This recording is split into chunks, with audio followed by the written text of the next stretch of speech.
What's up, everyone? You are listening to The Logical YouTuber. Welcome to the channel. Now, I am going to be doing a review for WrestleMania 33, Raw and SmackDown, all in one.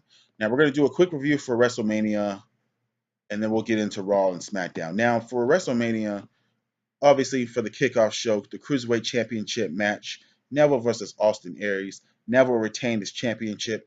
He deserved to retain it. At first in the beginning when I was watching NXT, when Neville was down there, Neville was obviously a face. Neville has never been a heel up until just recently, a few months ago. And Neville has just thrived at being a heel. I honestly didn't think he was cut out to be a good heel in WWE.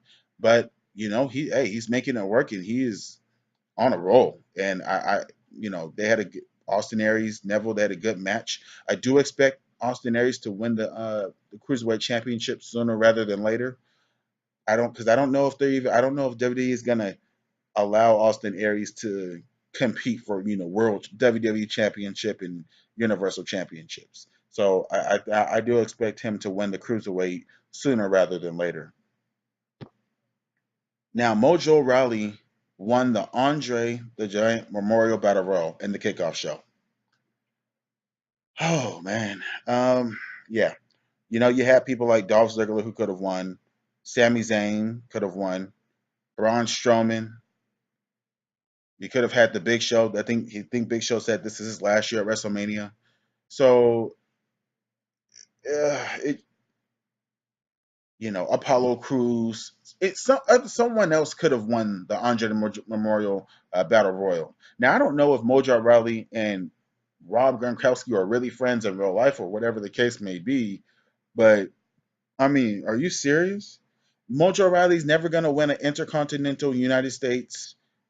Shit, he it's possible he can win tag team, but obviously they have him going his little singles career. He's not going to win a singles championship. It's not going to happen ever in life.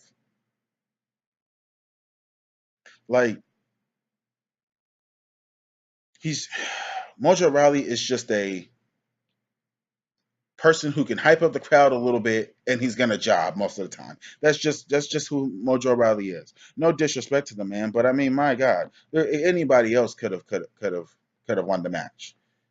But it's not like if they had won the match, anybody would be pushed. But you would think that Braun Strowman would have got a chance to win the match since he's been looking like this dominant heel. Obviously, since Big Show is not going to even be wrestling, uh, I'm guessing this is like because he said this is last WrestleMania, so I'm guessing he'll be retiring soon.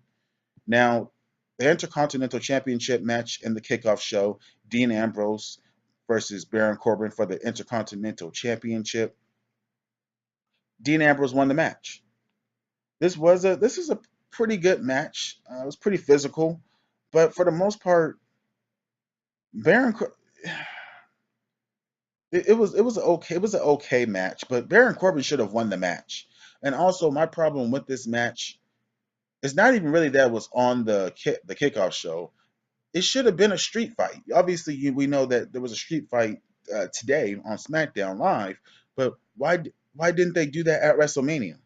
And if you think about it, here on SmackDown, they didn't go to the back of the backstage area and use trash cans and fight in the locker room or anything. They Dan Ambrose knocked him into the crowd, and they just damn near kept fighting outside the ring and just used weapons. So I'm not understanding why they just couldn't do that at WrestleMania. I think it would have made people enjoy the match more. But either way, Dean Ambrose won the match. Baron Corbin should have won. They had a kind of a good build and a good little video package for these two, but then obviously a little bit, few weeks leading up into WrestleMania, they weren't even on the go home show for WrestleMania. So it was a lot of what the f moments and just regarding like what was the thinking of not having them build up the match even more. I don't know, but yeah. So AJ Styles or Shane McMahon started off the actual event for WrestleMania, and now AJ Styles defeated Shane McMahon. This was a good match. I didn't really. I mean, it was a one-on-one match. I didn't really think that they were going to be using, use the table. Well, jumped off the table, missed. I thought that this match was pretty good considering that it was just a one-on-one and it wasn't any stipulations or wasn't a chairs match or a tables match or anything of that matter. But I do feel that this should have been a match for. Remember a few years ago when Daniel Bryan beat Triple H and he ended up getting put into the championship match at WrestleMania versus Randy Orton and Batista. I think that should have happened with AJ Styles. I think Shane, there should have been like, okay, AJ Styles, you want a main event WrestleMania or whatever. If you beat me, then later in the match you can be put into the WWE Championship match against Randy Orton and Bray Wyatt. But that didn't happen. Uh, yeah, it is what it is. Randy Orton is the champion, and yeah. So, anyways, AJ Styles defeat Shane McMahon. It was a good match. I believe it was probably the best match on the show. Although I will say that Kevin Owens and Chris Jericho does follow that up pretty close, in my opinion. Now, just meant by mentioning that United States Championship match, Kevin Owens versus Chris Jericho. This was a clean, no cheating at all, just a clean match. Kevin Owens defeated Chris Jericho and won the match. Obviously, we know Chris Jericho is going to be taking time off, and yeah, so Kevin Owens won. I don't know who they're going to have him be in a program with. I was thinking maybe I don't really know. I mean, maybe Sami Zayn, but I don't really know so far what they're going to do with the United States Championship uh, in the terms of who's going to face Kevin Owens at Payback. Now, to move on, the Raw's Women's Championship Fatal Four Way Elimination match. This was a pretty. It was a pretty good match. It was some pretty good spots. That moment when Bailey and Sasha Banks picked up Nia Jax, and then Charlotte kicked Nia Jax in the face, and then she like did like basically like a German suplex. I honestly thought that she hurt her neck the way it looked, but she didn't. Obviously, overall, this was a pretty good match. I do feel it was a little bit rushed in my opinion. And but I do like the eliminate. I do like that it was elimination match. I think the SmackDown's Women's Championship should have been an elimination match as well instead of a six pack challenge match. But yeah, so overall, yeah, Bailey ended up retaining the championship. She defeated Charlotte, and that's all she wrote. I thought maybe Sasha Banks should have came back out and celebrated with her, and then did the bank statement and started a feud with them. But no, didn't do it all. So that leads me to think that maybe Sasha Banks and I honestly, I'll talk about this later in another video, but I do think that Sasha and Charlotte are gonna go over to SmackDown, and I think that Becky and maybe Alexa Bliss are gonna go to Raw. That's just my quick opinion on that. Okay, yeah, 1 second. Anyways, the Raw Tag Team Championship match, Fatal Four Way ladder match: the Hardys versus Luke Gallows and Carl Anderson, Enzo Amore, Big Cass, Sheamus, Cesaro. Now, this was a good match. I was really, really, really excited, especially when the Hardys came out. Yeah, there's not really much to say. This was an awesome match. I like everything about it. I wish that Jeff Hardy could have connected with that to Sheamus and broke both of the ladders. But overall, it was a good match. He still jumped hella high from the fucking air, like 20 foot or whatever. So overall, this was a great nostalgia um, moment, and it was overall a good match, and I enjoyed it. John Cena and Nikki Bella defeated The Miz and Maurice. Obviously, a stupid decision. I, the Miz and Maurice should have won the damn match. They just should have won the match. The Miz is having the best year of his fucking career. The dude is just on a whole nother fucking level. John Cena should have lost the damn match, and then at the end of the match, wait a couple of minutes, and then talk to Nikki, and then you propose. So then basically people damn just basically end up forgetting that you even won the match. What common sense does that make for the Miz to lose Miz and Maurice to lose the match when John Cena and Nikki Bella aren't even going to be there anymore?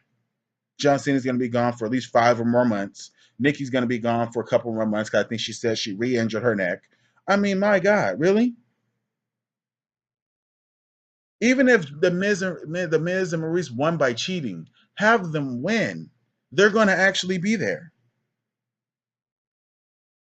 I'm glad that John Cena is not going to be on. I honestly, I hope they draft his ass to Raw so I won't have to even see him because I barely even watch Raw as it is. Obviously, I did after WrestleMania, but man, I just the Miz should have won. Miz and Rich should have won, but John Cena and Nikki Bella won. John Cena proposed to Nikki and yada yada yada. Oh, you know what was really funny about that? If you go back and watch it, the fans were almost confused. They were kind of like, do we cheer because they're getting married, or do we not cheer because we fucking hate John Cena? So it was pretty funny to me. If you go back and look at it, you'll see it and hear it. But yeah, so John Cena and Nikki Bella won that match. Now the non-sanctioned match between Triple H and Seth Rollins. This was a this was a good match. Honestly, if you ask me, I think this could have. If I'm being honest, I think I enjoyed this match more than I enjoyed the AJ Styles versus Shane McMahon match. In just my honest opinion, and maybe I'm just a little bit more biased because Seth Rollins is one of my favorite wrestlers, but Triple H is. I've been a fan of Triple H since I was a kid, so maybe I'm just a little bit biased on that. But I do think it was a pretty good match. It was about 25 minutes overall. Um, you know, did everything. Stephanie got pushed through a chair. I mean, not chair. Oh my god, not a chair, but through a table uh, from an accident by Triple H. Overall, I think this match was the best match on the card to me. Now, so I know to others like, oh, this was not that good of a match. To me, it was a good match. Obviously, the entrances for both of them was pretty cool. Yeah, and I believe that Triple H his entrance was to show tribute to Lemmy or Remy or I forgot his name, one of those friends that died last year. So yeah. Now the WWE Championship match: Randy Orton defeated Bray Wyatt. Obviously, Randy Orton should not have won this match. Randy Orton doesn't need to win any more championships. I mean, my God, he's he's a 13-time world champion now. How many more fucking times does he need to win the title? Bray Wyatt should have stayed the champion. Maybe get it. It just, I don't know. But this was a pretty good match. I really did think I thought they were gonna actually do Bray Wyatt justice and allow him to beat Randy Orton to solidify that he is a main event wrestler. I still obviously he probably still is, but I mean, damn, he beat John Cena clean at the Elimination Chamber, and I believe he beat AJ Styles clean in Elimination Chamber. So he couldn't beat Randy Orton. Come on now. Overall, this was a good match, but Bray Wyatt should have won. That's just the end of discussion. Now, Universal Championship match: Brock Lesnar and Goldberg. Listen, we we okay. We all knew this match was going to be short. I think that the match was pretty entertaining. Brock Lesnar, he did like three suplexes, and Goldberg got right up and just speared the shit out of him.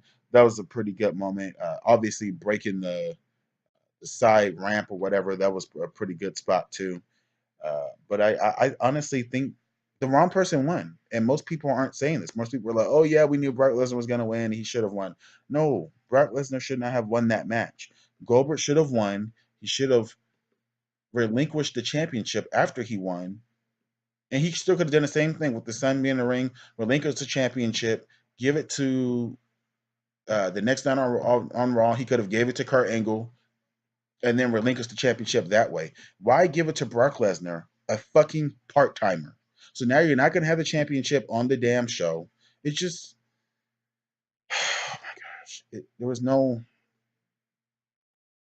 Brock Lesnar is probably not going to even fucking. He's not going to show up at Payback. He may show up 2-3 months later, or maybe show up maybe one or two times from now. Come on now, this is what should have happened. Goldberg wins the match. He relinquishes the championship to Kurt Angle on Monday Night Raw after WrestleMania, and then Kurt Angle announces, and then obviously for next week, Kurt Angle announces, after the draft that they have or the trades that they do, then he announces a tournament for the championship. You can put Finn Balor, Seth Rollins, and Ollie and Samoa Joe, possibly Sami Zayn, put Kevin Owens and Braun Strowman and other wrestlers in this tournament and make it exciting to where fans want to actually tune into to Raw after WrestleMania. Because if you look at the past Raws, it wasn't that great. We can talk about how great the Raw after WrestleMania was, but we don't know how good the ones are after WrestleMania are going to be, even with the trade and the draft or whatever it's going to be. So, and I'll talk about this more in a different video, but Goldberg should have won that match and relinquished the championship to Kurt Angle. Fans would have been, I think fans would have been cheering and been more excited too, especially with Finn Balor coming back, and you got Finn Balor, Samoa Joe, Seth Rollins, Braun Strowman. I'll talk about this later, but Goldberg should have won the damn match. But that was a good match. I'm not going to say it was horrible. We knew it was going to be quick. Obviously, Goldberg is hella old. He's freaking 50 years old. So, this is a pretty good match, though, all in all. Now, the SmackDown's Women's Championship match, Naomi obviously defeated Alexa Bliss, Carmella, Becky Lynch, Mickie James, Natalia. And Naomi did the had her submission, which is a really good submission that she has. And she beat Alexa Bliss to win the championship in her hometown. I was happy for Naomi. Obviously, she does deserve it. I know people don't like those chants, but she did fucking deserve it. Now, here's the thing. I'm going to go ahead and already tell you what I think of the show. The show, I think, for me, honestly, was a B, or maybe even a B plus. I think that we need to start giving WWE a little bit of slack, only in this respect. When Naomi beat Alexa Bliss at the past pay per view, Naomi nobody knew that Naomi was just going to get hurt. So you understand that this match, the match was okay, but it wasn't even what WWE was going to do. You could tell WWE was thrown off guard by Naomi getting hurt and giving Alexa Bliss back the championship. You could tell they were thrown off because I believe that what was going to happen. Okay, Naomi beat Alexa Bliss. Naomi and Alexa were going to have a one-on-one competition match. Then they were going to have uh, Carmella and Mickie James versus Becky Lynch and Natalia in a tag team match. Probably put it on the pre-show. That was going to happen. And Naomi and Alexa Bliss were going to go one-on-one for the SmackDown's Women's Championship. So that I believe what was really going to happen. And you can tell that even if Naomi didn't get hurt, it wasn't going to be all six women could just join in the match and it's a six pack women's match. It wasn't going to be that.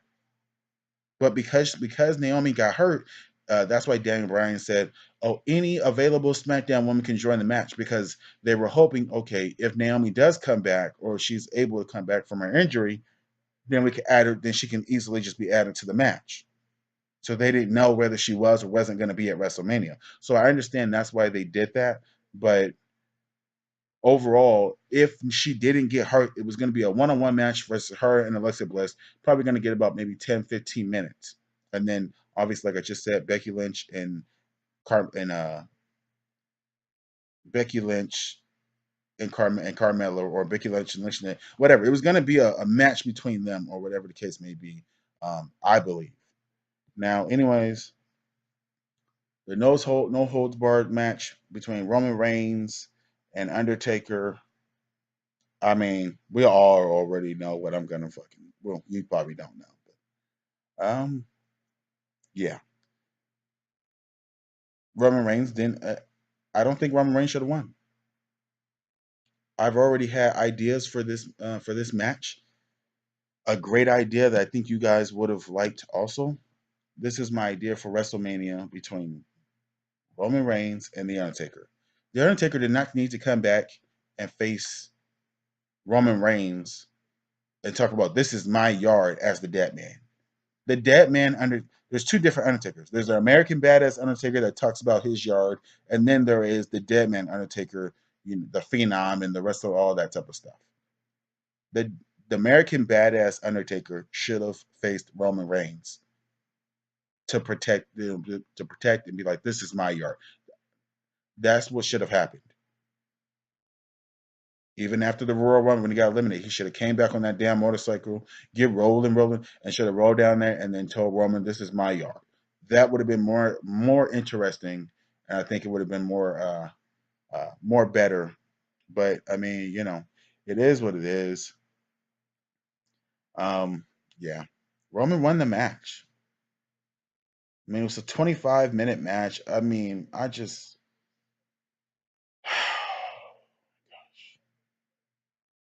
yeah, I don't even really. I'm almost speechless. Like I just there was a few situations that I did think that should have happened. Roman should could have still won the match, but shake Undertaker's hand, have Undertaker turn around, and look at the crowd. He turned back around, boom. Roman Reigns spears him, grabs the fucking mic and says, "This is my yard." Drops the mic. Now you have a great fucking heel, doesn't give a shit about nobody, and now you have a bigger star. But no, no. And then after that, even though people be mad that Roman would beat the Undertaker, they'll be happy because Roman finally turns a fucking heel, and everybody will fucking cheer him because they're glad he's a heel. But no, of course, WWE they're gonna have it to where um, Roman wins. Undertaker, obviously, everybody, everywhere I see, oh, Undertaker retired, because he took his gloves off and his jacket and his hat. I honestly don't think that he's retired. And I know people may say, "Oh, you're stupid," Uh, it seems like that, but for me personally, I believe that Undertaker will be right back at WrestleMania, come around for WrestleMania 34. I think that the Undertaker is going. to This is my prediction already. Undertaker is going to come back as the American Badass Undertaker. He's going to reclaim his yard by facing Roman Reigns next year at WrestleMania 34. And I already know that there's been talks about Roman Reigns facing not Goldberg, facing Brock Lesnar at WrestleMania 34 and all that. But that's a whole fucking year later. I think that Undertaker. It's possible Undertaker may come back and face him again to claim his yard back. That's just uh, my opinion. I know that it's highly unlikely that's going to happen, but that's my uh, crazy thought pattern of what I think could happen next year. But anyways, that is the WrestleMania 33 review. Now, hopefully, Undertaker isn't. I really do hope the Undertaker isn't retired, especially with losing. There's no way a legend like that should fucking retire by losing. It just should. If there's any legend on the fucking earth in wrestling that should win that should win their match and then retire, it's the Undertaker. But I mean, it is what it is. Thank you guys for listening. Have a great day. Peace.